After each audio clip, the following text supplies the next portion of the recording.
He came home expecting the worst. Instead, he heard something from the dining room he'd never heard before: silence. When he walked in, his 4 wild sons were sitting together, holding hands, about to pray. He froze. In 3 years, he'd never seen anything like this. Richard James had everything, except the one thing that mattered: peace in his own home. 46 years old, billionaire, built an empire from nothing, but couldn't control 4 little boys. 3 years ago, his wife left, just walked out, left a note: "I can't do this." 4 baby boys, no mother, and a father drowning in grief he didn't know how to fix. Finn, Liam, Logan, Lucas, 6 years old now, angry, broken, fighting everyone who came near them. 22 nannies in 7 months. 22 trained professionals, every single one, quit. The boys would set traps, hide things, scream for hours, break whatever they could reach. They weren't bad kids, they were hurt kids, and hurt kids hurt people. The house was a battlefield, no joy, no laughter, just pain living in every corner. Then one day, a woman showed up, Susanna Taylor, 39, a housekeeper with no training, no experience with children, just a Bible and a quiet voice saying God told her to come. Richard didn't want to hire her, but something made him say yes. 3 days, he told her. She smiled. 3 days. The boys tested her, hard, but she didn't break, didn't run, just stayed. And on day 3, something happened that changed everything. Richard came home early. The house was quiet, too quiet. Then he heard voices, soft, coming from the dining room. He walked toward the sound, heart pounding. And what he saw when he stepped through that door, he'd remember it for the rest of his life. But before I show you what happened in that room, subscribe, like this video, and tell me where in the world you're watching from. This story will remind you that sometimes, when we've lost all hope, that's exactly when God shows up. Now let me take you inside that dining room. The morning started the way every morning started in the James house, with something breaking. Richard heard the crash from upstairs. Glass. Something expensive, probably. He didn't even get out of bed to check anymore. What was the point? 6:45 in the morning, and the war had already begun. He lay there staring at the ceiling, listening to his sons' voices rising, Finn giving orders, Liam's angry shout, Logan's footsteps running, Lucas starting to whine, which meant the screaming would come soon. This used to be the time Catherine would make coffee. She'd hum while she poured it, bring him a cup in bed, kiss his forehead, say something that made him smile. That was another life. Richard finally got up, got dressed, went downstairs. The kitchen looked like a tornado had passed through. Cereal everywhere, milk spilled on the counter, 4 bowls left wherever they'd been abandoned. The nanny, what was her name? Sarah, Susan, was already gone. Her resignation letter sat on the kitchen table next to the car keys she'd left behind. "I'm sorry, Mr. James. I tried. I really did. But I can't do this anymore. They need more help than I can give. Please don't contact me again." 22. That made 22. Richard folded the letter and put it in the drawer with the others. A drawer full of failure. A drawer full of people who'd looked at his sons and decided they weren't worth the trouble. He couldn't even be angry anymore. Just tired. So deeply, endlessly tired. The boys were in the living room. Finn sat on the couch like a little king, arms crossed, watching Richard with those calculating eyes. Liam was pacing, restless energy, looking for something to destroy. Logan had already disappeared somewhere under the stairs, probably, or in that crawl space behind the furnace. And Lucas sat in the corner, rocking slightly, that look on his face that meant he was about to lose it. "She's gone, isn't she?" Finn said. Not a question, a statement. Richard nodded. "Good," Finn said coldly.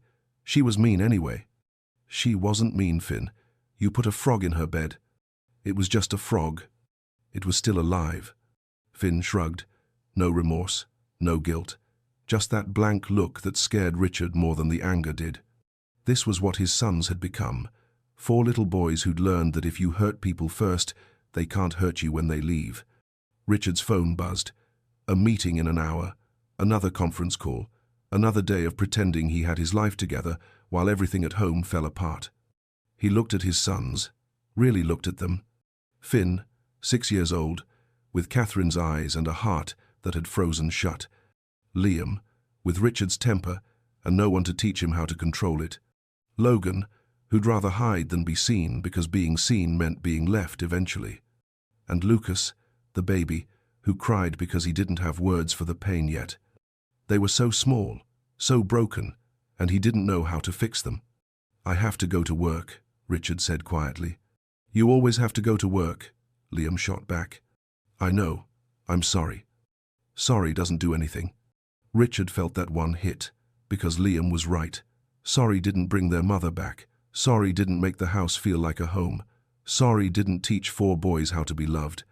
He left them there and drove to his office in the city, made his calls, signed his papers, played the part of the man who had everything figured out. But the whole time, all he could think about was that drawer full of resignation letters, 22 women who couldn't handle his sons, 22 chances at hope that had died. By the time he got home that evening, Mr. Whitmore was waiting for him in the foyer. The man looked older than he had that morning. "Sir, we need to talk." Richard already knew. "She's not coming back." "No, sir. She left while you were gone. Didn't even pack her things. Just left." "Of course she did." "The agency called," Whitmore continued carefully. "They have one more person, but she's unconventional." Richard almost laughed. Unconventional. That was a nice way of saying desperate. "What's wrong with her?" "Nothing's wrong, sir. She's just not what we usually hire. She's been a housekeeper for years, no childcare training. She heard about your situation at her church and said she felt called to help." Called? There was that word again. Like God was paying house calls now. "What's her name?" "Susanna Taylor." Richard closed his eyes. He was so tired of hoping, so tired of trying, so tired of watching his sons destroy every person who walked through that door. But what choice did he have? "Send her." "Sir, are you sure? She's really not." "Send her, Whitmore. What's one more?" That night, Richard stood in his bedroom looking at an old photo, him and Catherine on their wedding day, her smile so bright it hurt to look at, his arm around her waist, both of them believing in forever. He didn't know when forever had become just 3 years.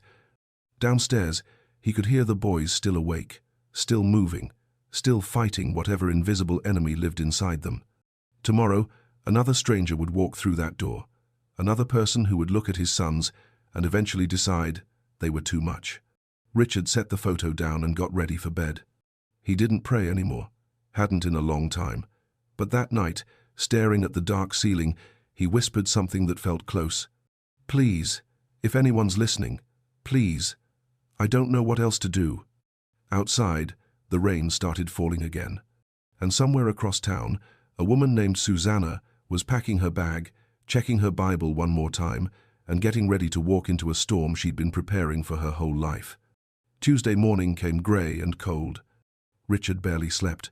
When he did, he dreamed of Catherine walking out the door over and over, each time a little farther away until she disappeared completely.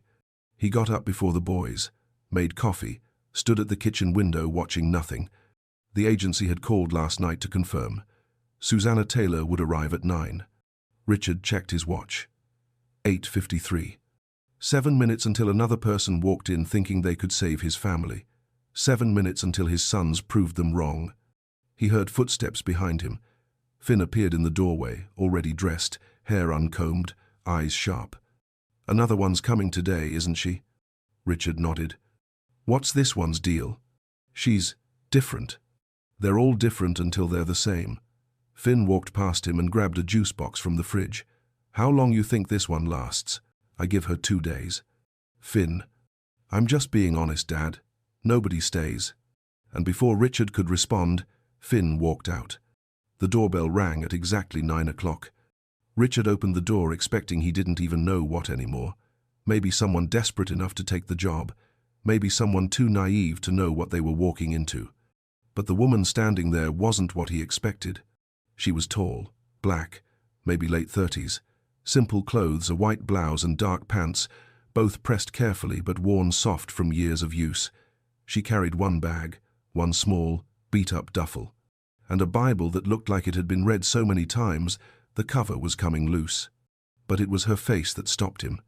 She wasn't smiling that fake, bright smile most nannies wore, wasn't trying to look confident or capable or any of the things people pretended to be in interviews. She just looked calm, like she'd already made peace with whatever was about to happen. "Mr. James?" Her voice was soft, but steady. "Yes, you must be. Susanna Taylor, thank you for seeing me." Richard stepped aside to let her in, but she didn't move yet. She stood there on his doorstep, looking up at the house. Her eyes moved across the windows, the door, the stone steps, like she was taking it all in, really seeing it. Then she closed her eyes. Richard watched, confused, as her lips started moving. No sound, just movement. Her hand came up to rest over her heart. She was praying. Right there, on his doorstep, in front of him, in the cold morning air. Richard didn't know what to do, didn't know where to look. Nobody had ever done that before. After a long moment, Susanna opened her eyes and looked at him, really looked at him, not at his house or his money or his reputation, at him. "I'm ready now," she said quietly. She stepped inside. Richard led her to his office, offered her a seat, started to go through the usual speech, the one about his sons, the expectations, the difficulties. But Susanna spoke first. "Mr. James, before you tell me about the job, can I ask you something?" He paused. "Sure. What happened to their mother?" The question landed like a punch. Most people danced around it, made polite assumptions, avoided the topic entirely. "She left," Richard said flatly. 3 years ago, the boys were babies. She just left." Susanna nodded slowly. No judgment in her eyes, no pity either, just understanding. "And you've been carrying this alone since then?" It wasn't a question. Richard felt something crack in his chest. "I've tried everything, therapists, specialists, nannies with every degree you can imagine. Nothing works. My sons are—" He stopped, hating the words but needing to say them. "My sons are out of control. 22 people have quit in 7 months. I don't know what else to do." "Can I be honest with you?" Susanna asked gently. "Please. I don't think your sons are out of control. I think they're drowning. And drowning people fight hard against anyone trying to save them because they don't trust the hands reaching down." Richard stared at her. "There's a difference between fixing and healing, Mr. James. Fixing is about making things convenient for us. Healing is about making things whole for them. And whole takes time." "I'm offering 3 days," Richard said, "to see if you can handle them." Susanna smiled, but there was something sad in it.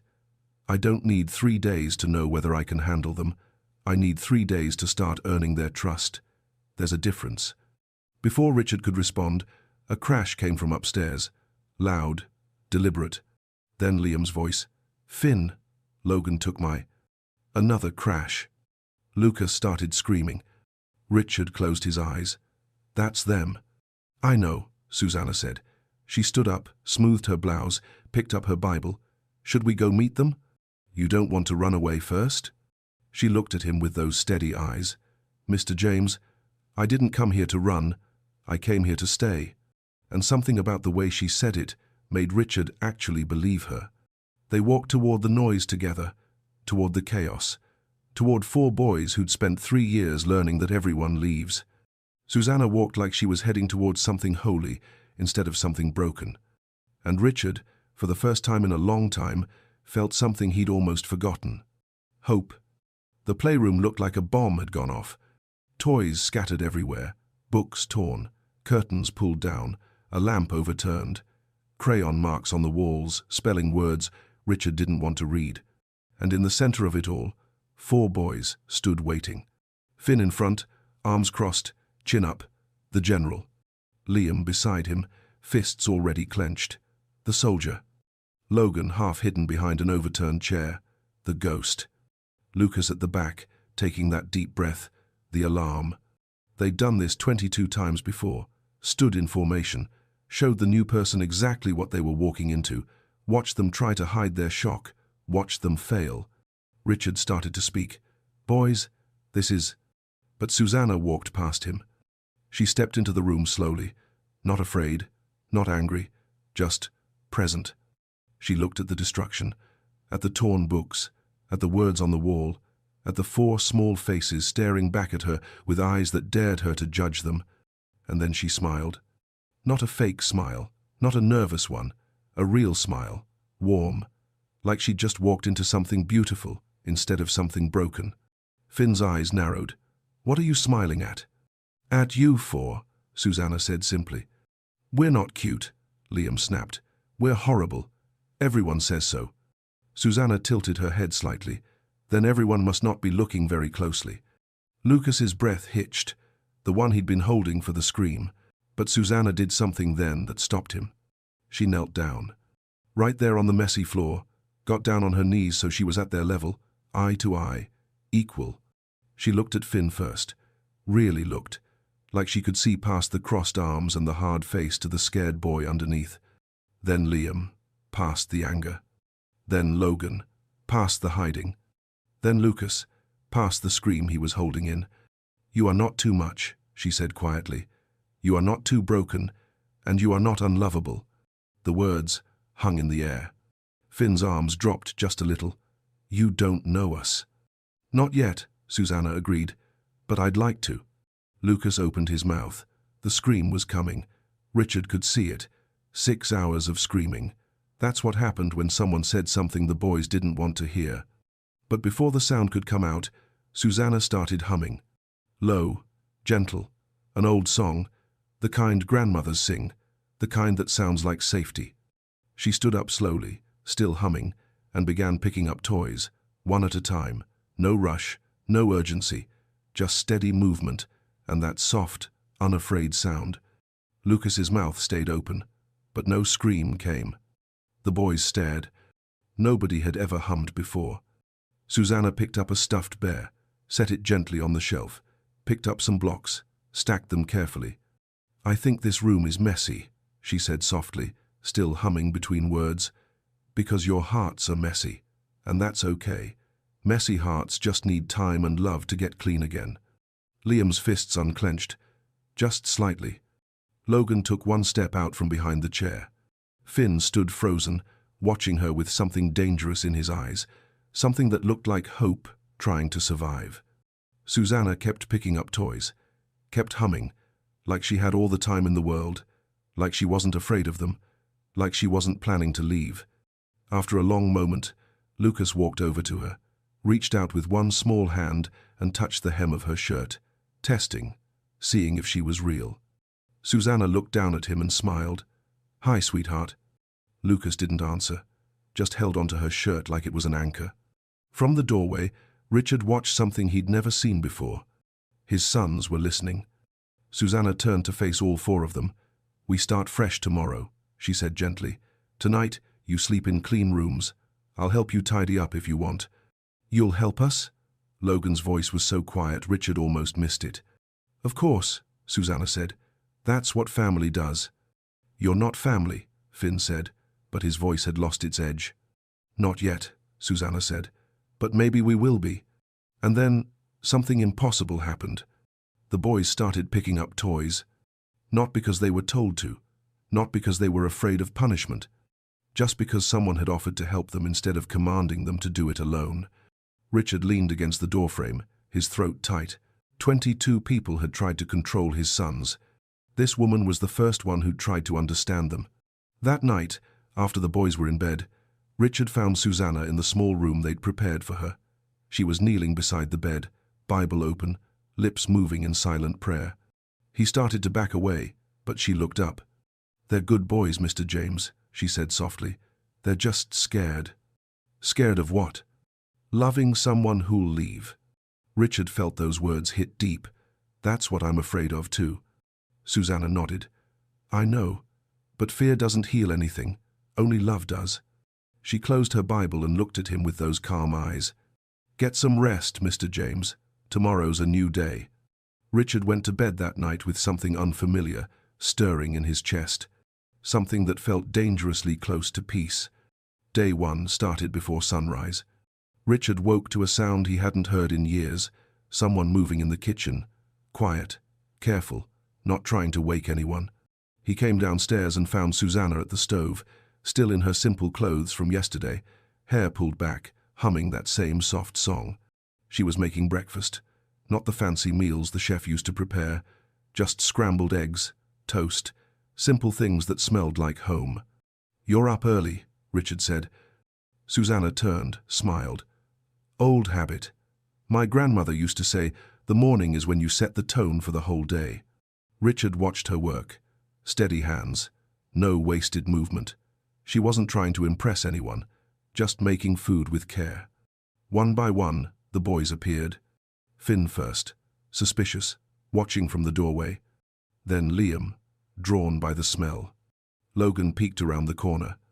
Lucas came last, rubbing his eyes.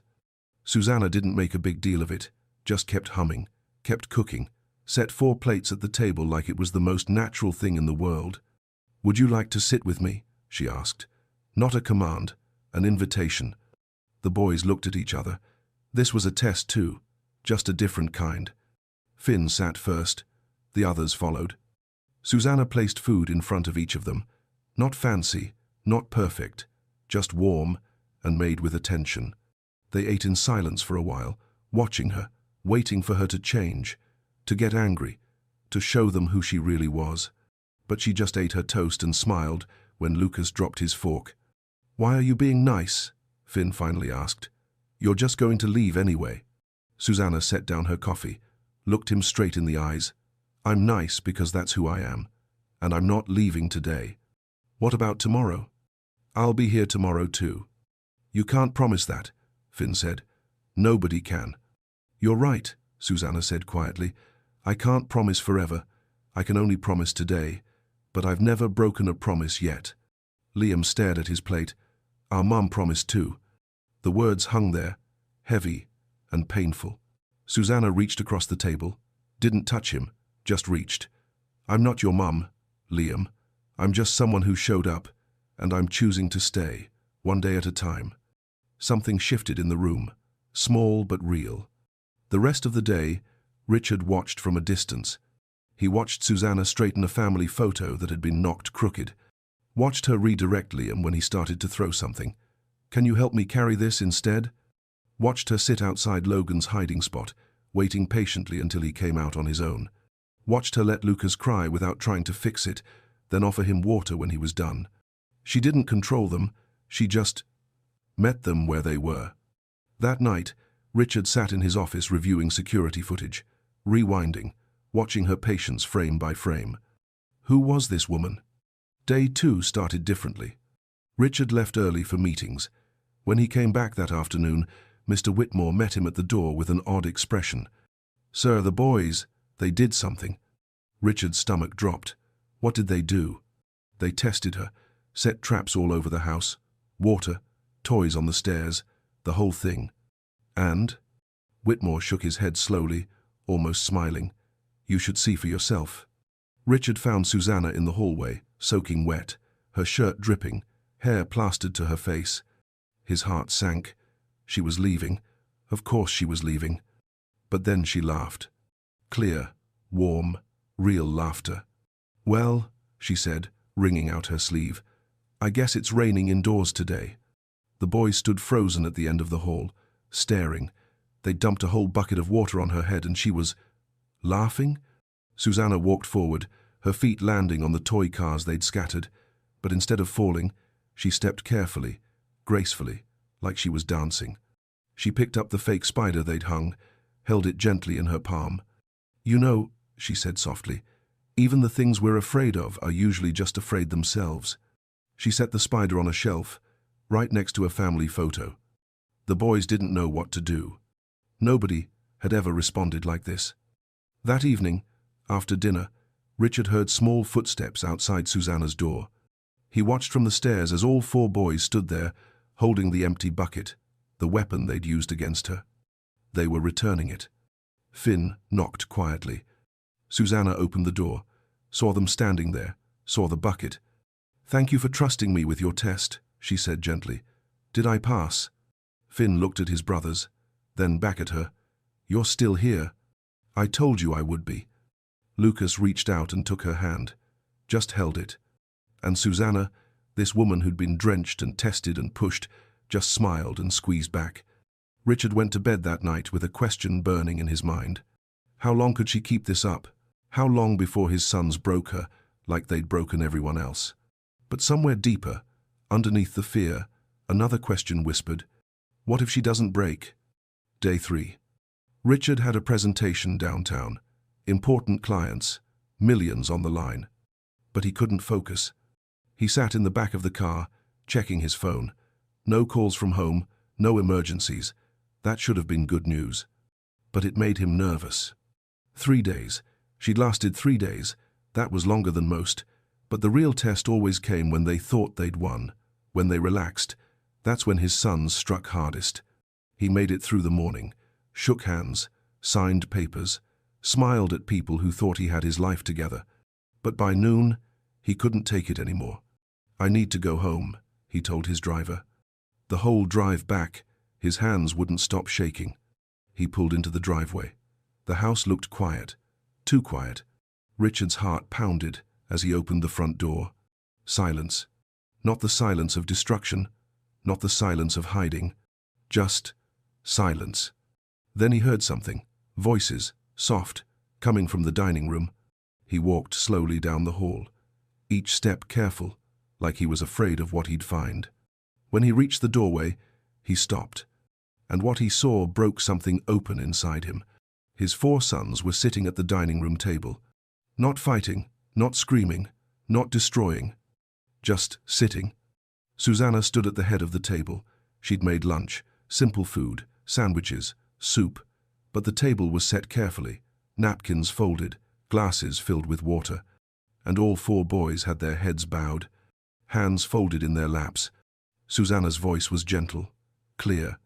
Thank you for this food, thank you for this home, and thank you for these 4 boys who are learning they don't have to be afraid anymore. Richard couldn't move. His throat closed up, his vision blurred.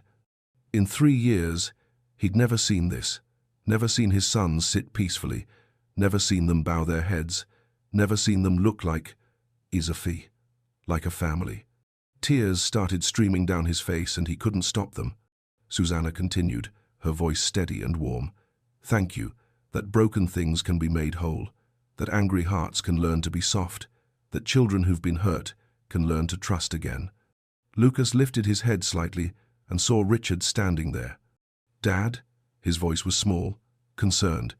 Are you okay? Richard tried to answer but couldn't. His chest was too tight. The words wouldn't come. He just stood there, shaking, tears falling. All 4 boys were looking at him now, confused, maybe a little scared. Susanna looked up, her eyes met his, and in that moment she understood everything he couldn't say. She smiled, gently. Mr. James, would you like to join us? Richard nodded, managed to move his feet, walked to the table like he was walking through a dream. He sat down, his sons on one side, this woman he'd known for 3 days on the other. And for the first time since Catherine left, they ate a meal together. In peace. No one spoke, they just ate. But the silence wasn't empty anymore. It was full. Full of something Richard couldn't name but could feel in every corner of his chest. When Lucas reached for his water and accidentally knocked it over, Richard expected chaos. Expected Liam to yell. Expected Finn to blame someone. Expected it all to fall apart. But Susanna just stood up, got a towel, and wiped it up. It's okay, sweetheart. Accidents happen. And Lucas smiled. Actually smiled. Richard watched his son's face light up, and something inside him shattered completely. This wasn't about rules or discipline or behavior management. This was about love. Real love. The kind that didn't quit when things got messy, the kind that stayed when staying was hard, the kind that saw 4 broken boys and said, "You're worth it." After lunch, the boys went to play, quietly, no fights, no screaming. Richard stayed at the table. Susanna started clearing dishes. "I don't understand," Richard finally said, his voice rough. "How did you do that?" Susanna paused, looked at him with those gentle eyes. "I didn't do anything, Mr. James. I just loved them. That's all they ever needed." Richard put his head in his hands. Because she was right. And he'd spent 3 years trying everything except that. 6 weeks passed. 6 weeks of Susanna waking early, making breakfast, humming her grandmother's songs. 6 weeks of small victories. Finn laughing at something on TV. Liam asking for help instead of breaking things. Logan spending less time hiding. Lucas going 2 whole days without screaming. Richard had started to believe, started to hope that maybe, just maybe, they'd turned a corner. Then May arrived. And with it, Mother's Day.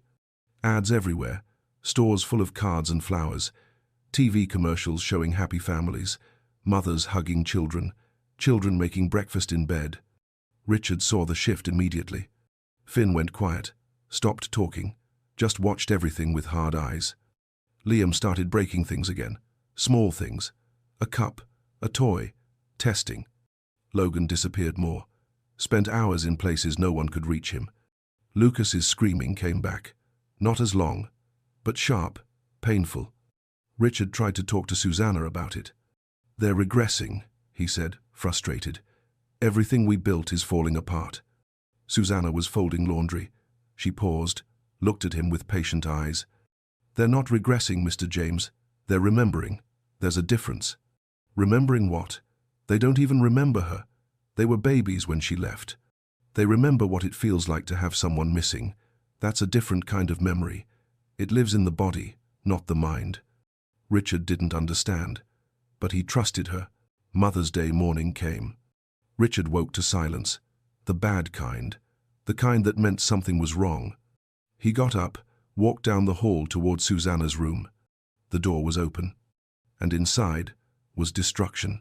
Her clothes scattered everywhere, thrown, torn, her bag emptied and dumped, and her Bible, her worn, precious Bible that she read every morning, ripped, pages torn out, scattered across the floor like snow. The 4 boys stood in the middle of it all, breathing hard, eyes wild. Finn had tears on his face.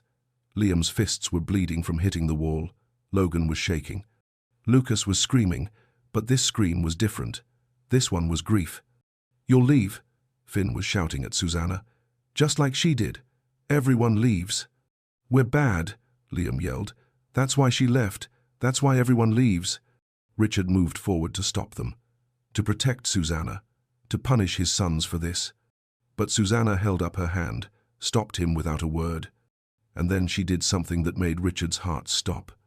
She sat down, right there on the floor, in the middle of all the destruction, in the middle of all the torn pages and scattered clothes and broken things. She didn't yell, didn't cry, didn't leave.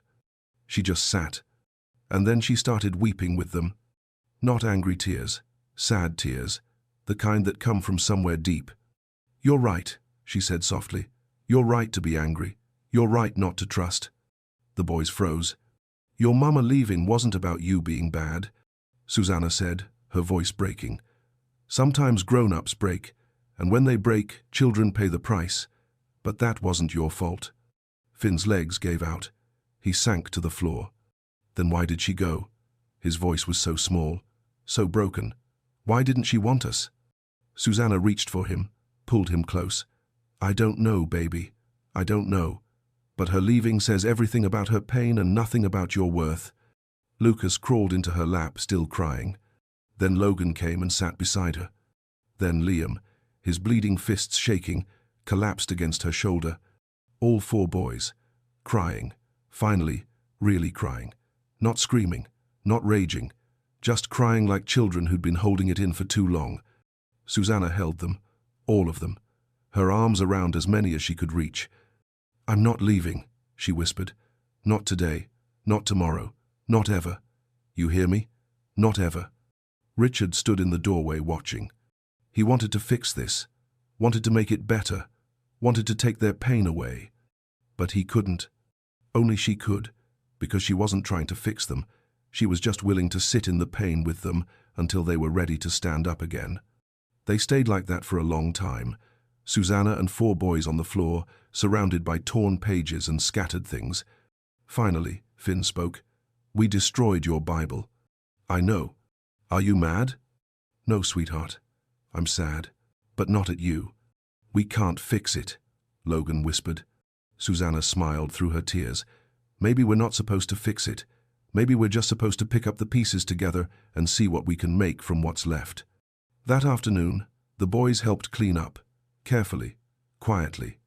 They picked up every torn page, every scattered piece of clothing. When they were done, Finn looked at Susanna. "We're sorry. I know you are. And you're forgiven." Just like that? Just like that. That night, the boys didn't want to make Mother's Day cards. They said it hurt too much. So Susanna got out paper and markers and said, "Let's make something different. Let's make a poster about us, about who we are right now, about what makes us strong." And they did. Each boy wrote something, drew something, added something to the page. When they were done, Susanna added her own words at the bottom. "I'm grateful I found my way to 4 remarkable boys who taught me that love isn't about blood, it's about choice." They hung it on the refrigerator. And for the first time, Mother's Day didn't feel like a wound. It felt like a door opening to something new. Summer came quietly. The days got longer, warmer. The house felt different now, less like a battlefield, more like a place where people lived. Susanna was officially hired, not as a nanny, as family, though no one said it out loud yet. The boys were changing, slowly. The way healing always happens so gradual, you don't see it until you look back and realize how far you've come.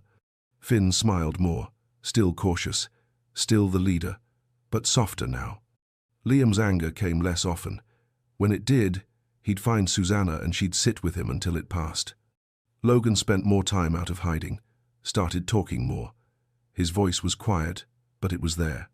Lucas hadn't screamed in 3 weeks.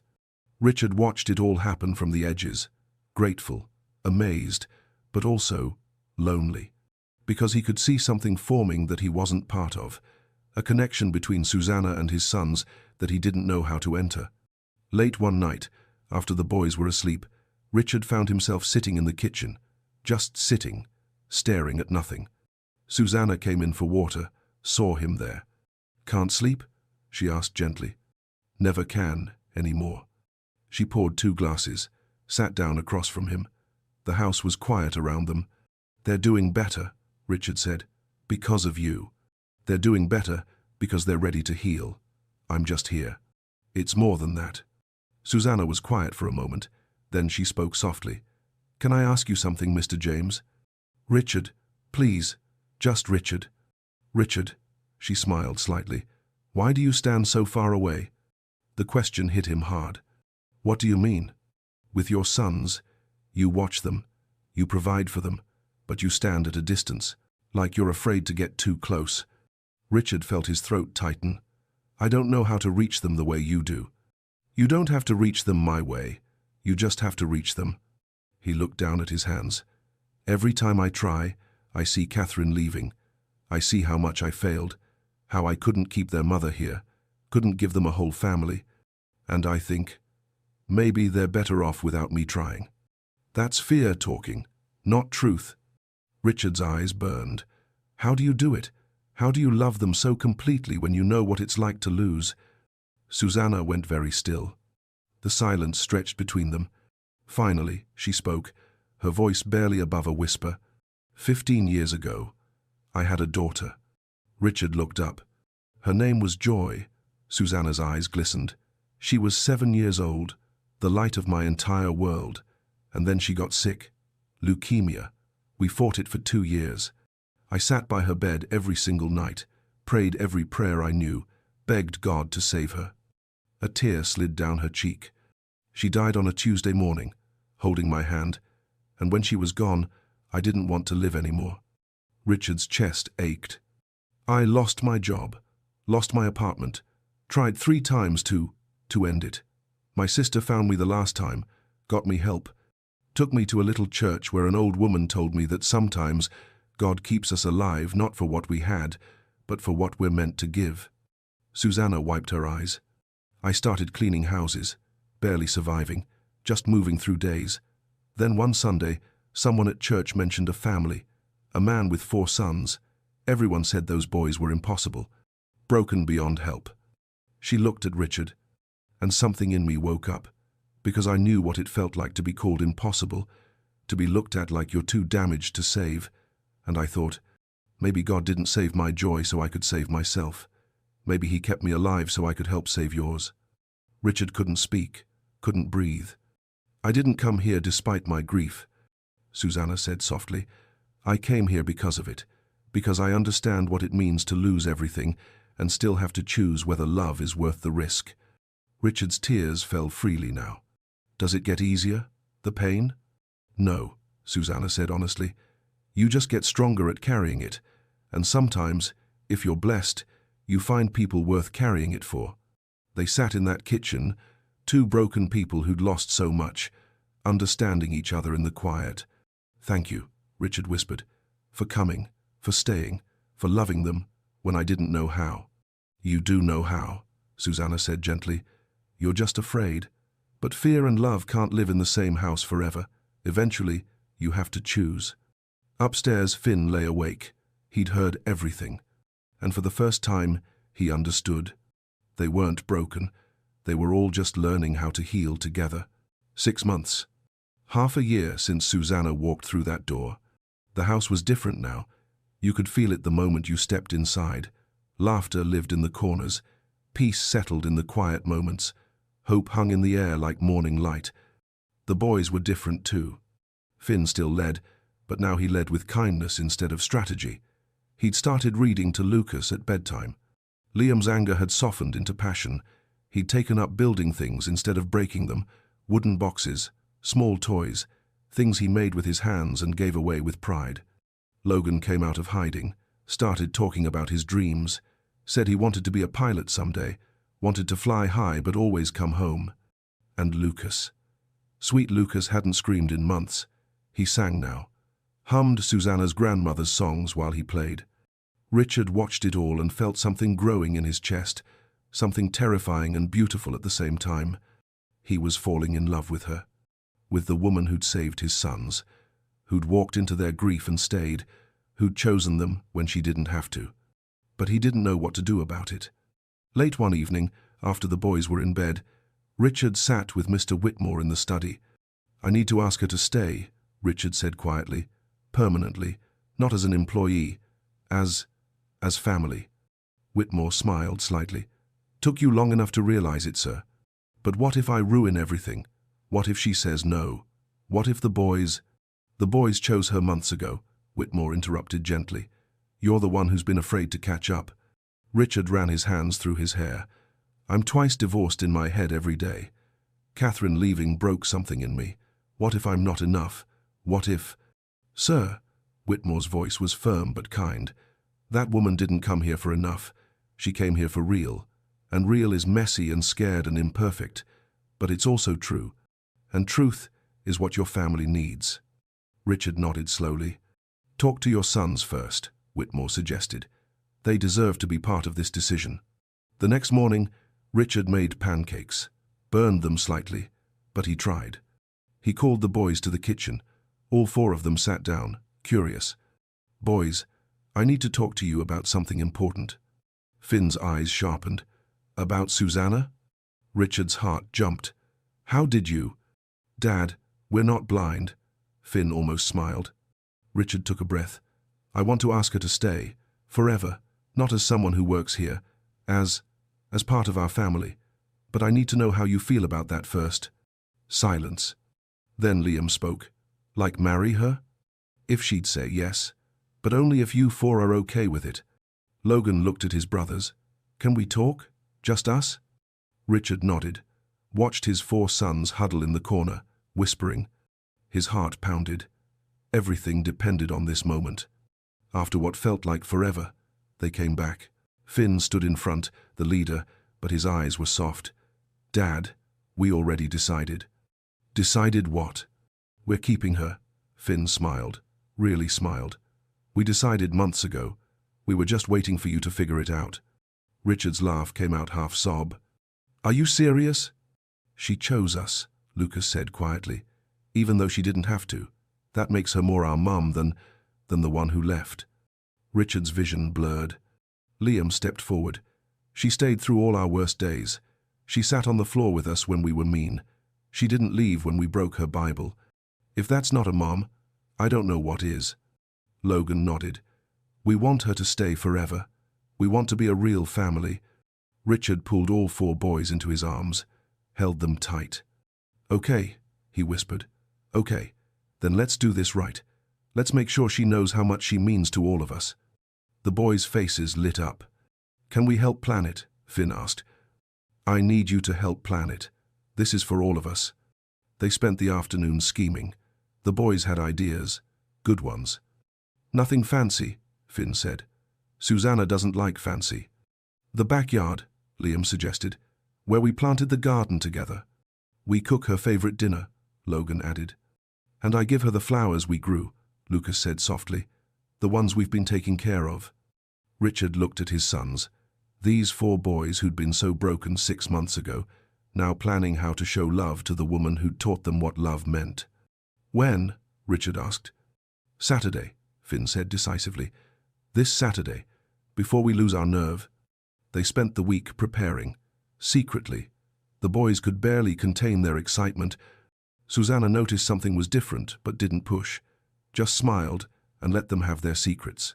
Friday night, Richard stood in his bedroom holding a small box. Inside was a simple gold ring, nothing extravagant, just honest. On the band, he'd had 5 small stones placed, 1 for each of them. He opened the box, looked at it, and whispered a prayer. The first real prayer he'd said in years. Please, let this be right. Let her say yes. Let us become the family we're meant to be. Downstairs, the boys were in their room, equally nervous. What if she says no? Lucas worried. She won't, Finn said with confidence he almost believed. She loves us. She's been showing us that every single day. But what if Dad messes it up? Liam asked. They all laughed nervously. Then we fix it, Logan said simply. That's what families do. Saturday morning arrived. The boys were buzzing. Richard was terrified. Susanna came downstairs, and they all acted normal. Too normal. She definitely knew something was happening. That evening, as the sun started to set, the boys surrounded her. We made dinner, they announced. You have to come to the backyard. Susanna's eyes filled with tears before she even saw what they'd done, because she already knew. She was about to become exactly what she'd been all along. Home. The backyard glowed with string lights the boys had hung themselves. The table was set with her favorite things, simple food they'd learned to make together. The garden they'd planted months ago was blooming, full of color and life. Susanna's hand went to her chest. What is all this? Dinner, Lucas said, barely containing himself. For you. She sat down, tears already forming. The boys served her, each one bringing something they'd made, each one watching her face like it was the most important thing in the world. After they ate, Lucas stood up, walked to the garden, came back with flowers they'd been secretly tending for weeks. We grew these, he said softly, for you. Susanna took them, her hands shaking. They're beautiful. Just like you, Lucas whispered. Then Richard stood. His sons stood with him, all 5 of them in a line. Susanna looked at them, and she knew. She already knew. Susanna, Richard's voice broke immediately. He steadied himself, started again. 6 months ago, you walked into our lives when we were drowning. Finn stepped forward. You taught us we weren't broken. Liam next. You taught us that being angry was okay, but love was stronger. Logan. You taught us that people can stay. Lucas, his small voice clear and sure. You taught us what love really means. Richard's eyes were wet.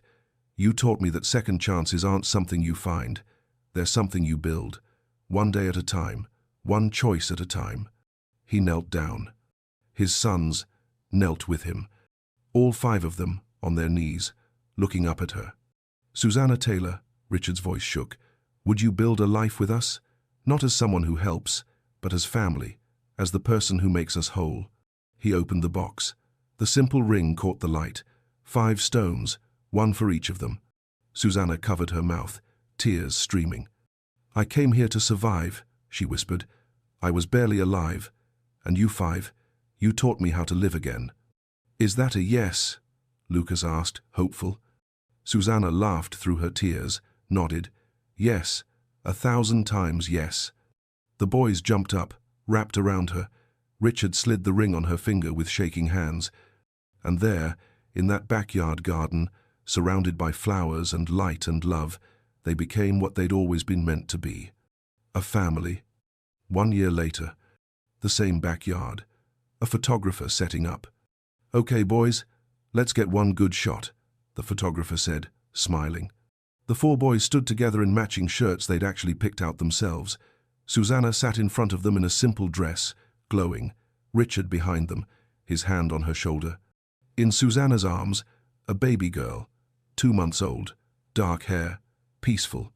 "What's her name?" the photographer asked. "Joy," Susanna said softly. "Joy Catherine James." Richard squeezed her shoulder. They'd talked about it for months, naming their daughter after both the child Susanna lost and the woman who'd walked away, not to forget the pain. But to honor that broken things can still create something beautiful. "Okay, everyone say cheese," the photographer called. Lucas grinned. "Say family." They all laughed. The camera clicked. That photo would hang in the entryway, right where Catherine's portrait used to be, a new story written over the old one. Later that evening, after Joy was asleep and the boys were in bed, Richard and Susanna sat on the porch swing. The night was warm, quiet, full of peace. "Do you think they're watching?" Richard asked softly. "Joy, your daughter, and Catherine." Susanna was quiet for a moment. "I think broken hearts make the richest soil, and look what we grew." From inside, they could hear the boys laughing about something. Finn's voice, Liam's, Logan's, Lucas's. 4 voices that used to carry only pain now carrying joy. Susanna leaned her head on Richard's shoulder. "You know what I learned?" "What?" "Love isn't about where you start. It's not about who left or who stayed or who got it right the first time." She looked up at him. "It's about who you choose. Every single day. Even when it's hard. Especially when it's hard." Richard kissed her forehead. "I choose you, every day, forever. And I choose you, all 5 of you." Inside, baby Joy made a small sound, not crying, just letting them know she was there. Susanna smiled. "I should go check on her." "I'll come with you." They walked inside together, into the house that used to be a graveyard. That was now a home, where 4 boys who thought they were too broken to love had learned they were exactly the right amount of whole, where a man who'd lost everything found out that sometimes what we need most is disguised as what we think we can't handle, where a woman who'd buried her daughter learned that hearts can hold more than one kind of love, where a family wasn't born, it was chosen. And sometimes, the most beautiful things in life are the ones we build from the pieces of what broke us. That night, the James house was full. Full of laughter, full of peace, full of second chances and new beginnings, full of the kind of love that only God could plant in the wreckage. And watching over it all, maybe somewhere in the space between heaven and earth, 2 women smiled. One who'd left, one who'd gone home, both knowing that sometimes the greatest gift we give is the space we leave for love to grow. The porch light stayed on. The house breathed easy, and 5 hearts that had been shattered learned what it meant to be whole. Not perfect, just loved. And that was enough. That was everything.